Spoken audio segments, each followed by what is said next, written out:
მაგრამ მერე უკვე 80-იანების მიწურულს 90-იანების დასაწყისში, ხო? გადაწყვიტეს, რომ მაინც ისევ ის აი 50-იანი წლების 5-7-ის გაახლების ვარიანტი გაეკეთებინათ რა.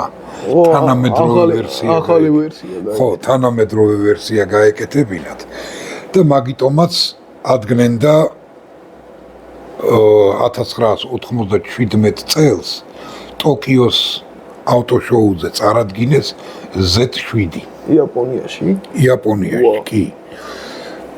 პროტოტიპი გააკეთეს Z7 დაარქვეს მანქანას და ეხლა ნახე განსხვავება რა იყო. ამ მანქანას ამ Z8-სა და Z7 შორის.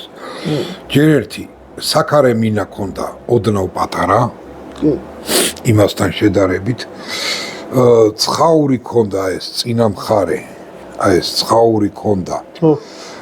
უფრო შედარებით ვიწრო. აი ეს წინა მხარე, ხო, ამას უფრო ცოტა განიერი. პლუს აი ეს ქვედა ტუჩი უფრო შეწეული იყო. ამ მანქანაზე უკვე გამოწიეს.